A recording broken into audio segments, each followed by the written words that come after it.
Hello everybody, and welcome to a Legends of Runeterra patch. Hell yeah.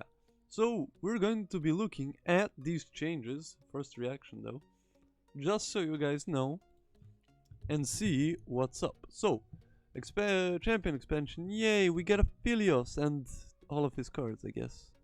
Wait. Oh, we get lunar rewards and login. Oh, we get login rewards again. That's cool. Almost a complex and a champion to date. Aphelios has made the Royal Legends of Runeterra the weapon of the faithful, beginning of him a small collection. A new cards part of Aphelios champion expansion. Yay! Praise the moon and get Aphelios as soon as he lands patch 2.1 and get a look at the cards coming in the expansion in the Aphelios champion expansion card gallery. Yay. Okay. Card updates. Release of Cosmic Creation Zoe introduced Zoe, Victor, and Riven to the game. Zoe has been making portals and taking names all across Runeterra. Victor and Riven, however, could use a little bit more attention to help them perform their best. Patch 2.1 comes with a collection of cards updates aimed at giving these champions a chance to shine just a bit brighter, along with some non-champion card updates to improve the overall health of the game. Yay! I always thought Riven needed a buff. Like, she needs to stay on the field to really give you any sort of, like, you know, value. And keeping her on the field is actually kind of hard when most things can, after turn 3, can actually hit into her and kill her. You know, and she's a champion and they're trading like a 4-3, like, I don't know, a clump of wumps. And you're like, well, fuck my life, I guess. The attack power buff does not matter in that case. So what can we do? Anyway, we'll be seeing now. Champions, Misfortune level 2, change, remove the overwhelm after leveling up. Misfortune level 2, we felt it does not quite line up with the difficulty of her quest. You want to slightly reduce her ability to immediately end the game, given she levels up. Yeah, as soon as Misfortune levels up, she does like, let's say it's just her that attacks. It's 7 damage for 3 mana, automatically. And the fact that she does 7 damage to every defending enemy unit. If you have any other overwhelm as well, like let's say, I don't know, Gangplank, let's say, who else has overwhelm in those kind of decks? Nobody actually. Yeah, they just kind of swarm you and kill you with Grand Plaza. Yeah. What else do we have? Victor, level 1. You've played 8 plus created cards, you've played 7 plus created cards. Okay, so Victor gets a level up sooner. And change level 1. New now creates a hex score upgrade on both play and round start. Okay, so you get 1 additional hex score, basically, as soon as you summon him. That might or might not matter, depending on if you have mana, or even if you do have mana, you might want to actually use the hex score for, I don't know, something like Rummage or Get Excited. So the fact that it actually gives you the extra card matters. But if you don't have the mana, then it's, well, then you just have a 4 mana 2/4 on field. And you're like, what the fuck? Why would you play that? Unless the enemy has no mana and no units on board. Otherwise, Victor does nothing. Victor build-up is often too slow to have realistic impact on the game a champion should have. We want to speed it up and also provide more immediate impact and potential for augment allies and Victor himself when deployed later in the game. Okay, you're going to speed him up by 1 turn, basically. Makes sense. He definitely needed it. Followers, landmarks, and spells. The Grand Plaza. Change when an ally is summoned good +1/+1 and Challenger.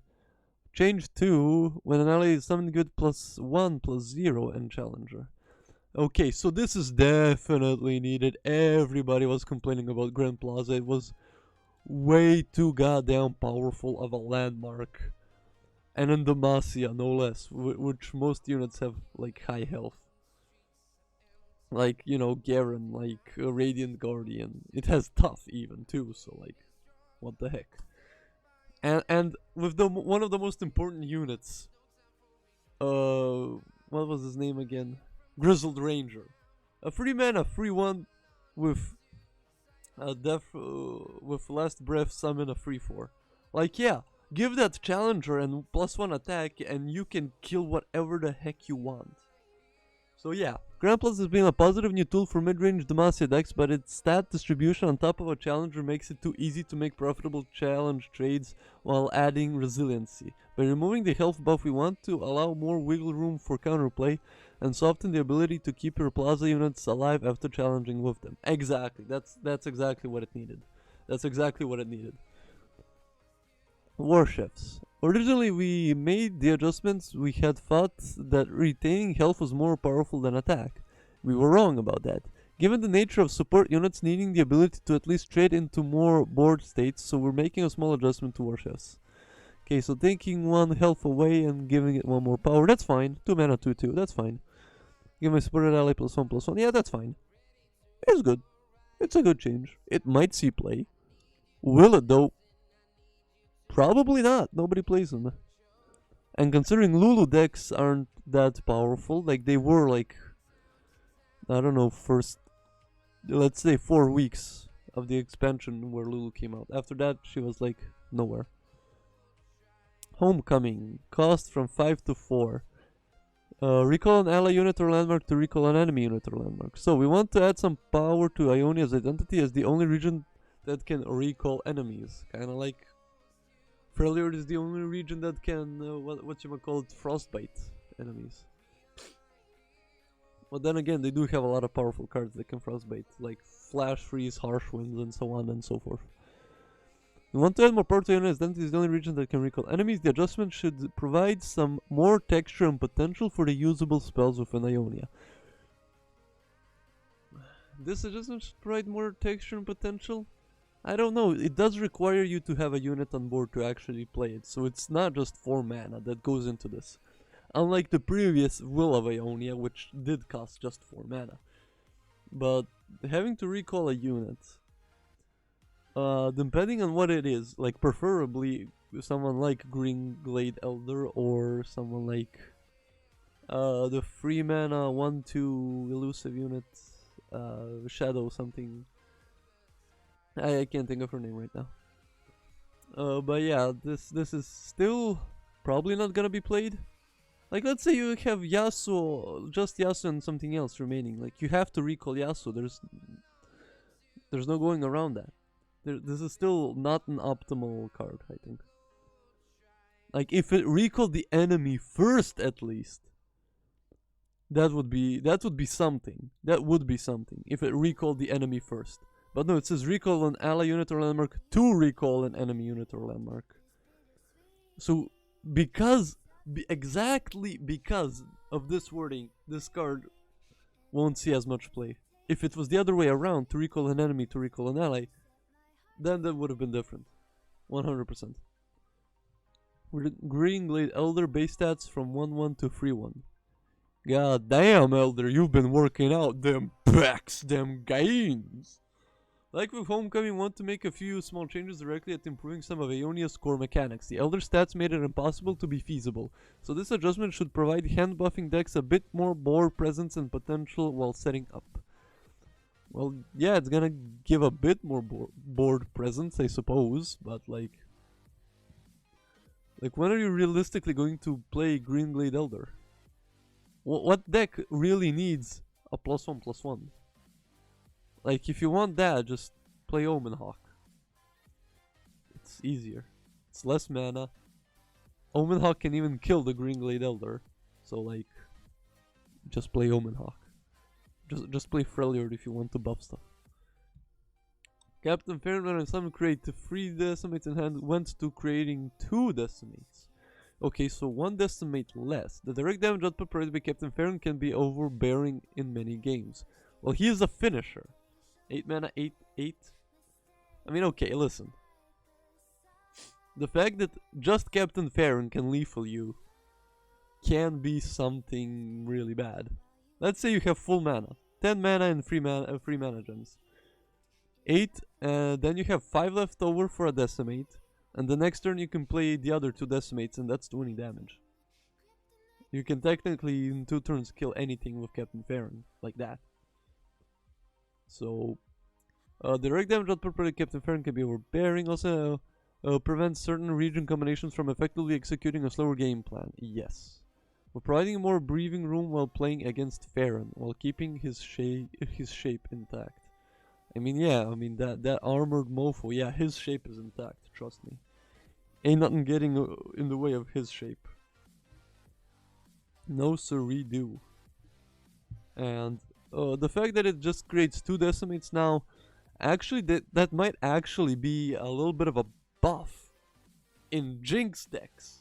Because then it's going to be a lot easier actually to discard your hand. Because if you have 2 decimates and a rummage, well, bye decimates, hello Jinx level up.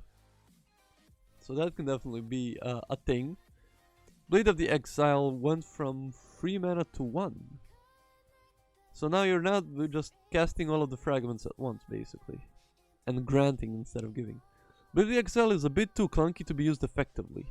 And is often not used at all in games when it's created. I know the feeling. I play Riven decks, I know what it's like. You're just like, I have a leveled up Senna on board with double attack. If we give her +2 with fragment and give her overwhelm with a fragment. Okay, now I have Blade of the Exile because I already used quick attack on her because it's useless anyway. Okay, now I have Blade of the Exile. Oops, no mana. I know what that's like, just running out of mana. Because Blade of the Exile costs 3 mana. So we generally only change spell speeds in emergency. So we're reducing the cost by 2 to both provide playoff for turbo creating it early in the game and for general ease of use. Thank you, Riot. It means a lot to me. Blade Squire went from base stats 1-2 to 2-1. One of Riven's weaknesses is having to dilute your deck with her followers, which are generally weaker than other options. Yes. For Blade Squire, we want to flatly increase its viability within a better stat line to give Riven decks a boost and the card itself more satisfying play patterns. Thank you, Riot. The guy needed a buff. That's really all I have to say. Hush! Cost from 2 to 3. Hush ultimately counteracts too many strategies, oftentimes doing it in a super efficient way. While we wanted to avoid over-nerfing it in the past, the overall play rate and amount of strategies it defanged, especially the champions from the Cosmic Creations expansion, make it clear that a flat nerf is warranted. So, yeah, basically this card kills augments. Oh, did you spend the last 5 turns buffing your ballistic guy? Or buffing your Victor, so now he has elusive quick attack overwhelm with 15 attack and also lifesteal? No, you don't. Hush, child. You don't have a Victor. You have a corpse that's attacking.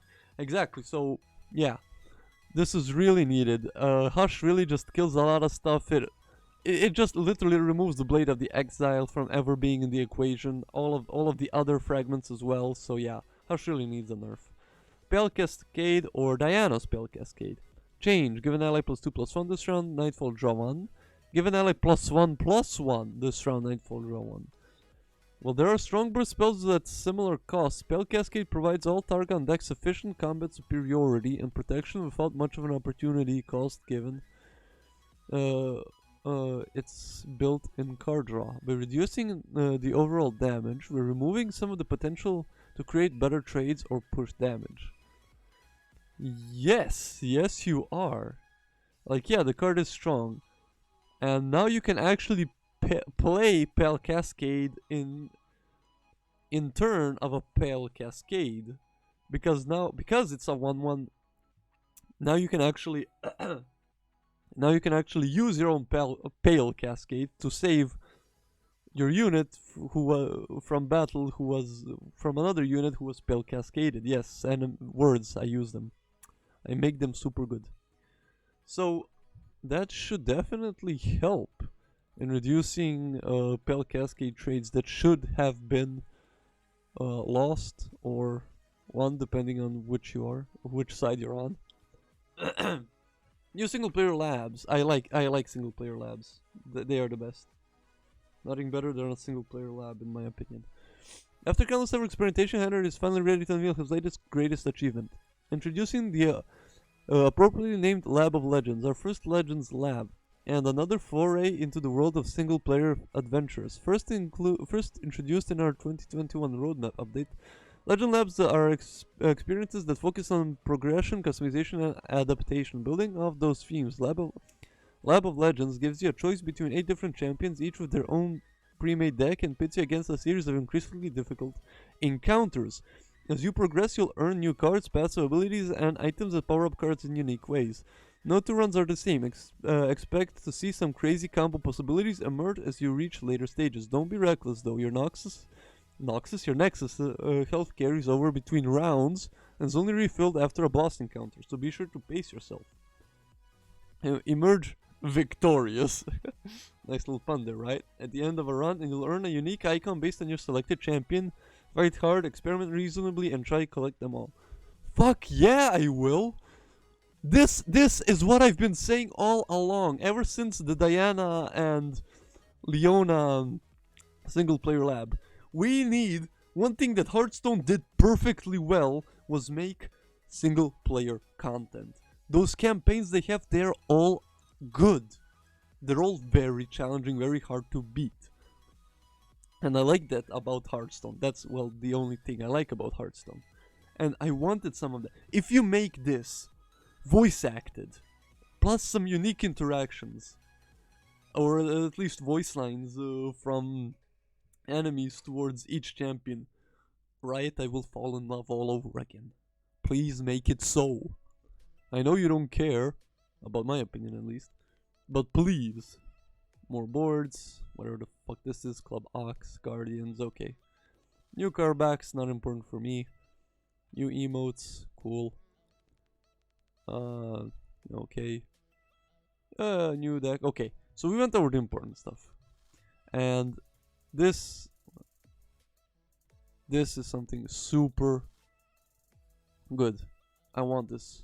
I want it so bad. Anyway, we went over the patch, we discussed everything, so I will hope to see you in the next one. Peace.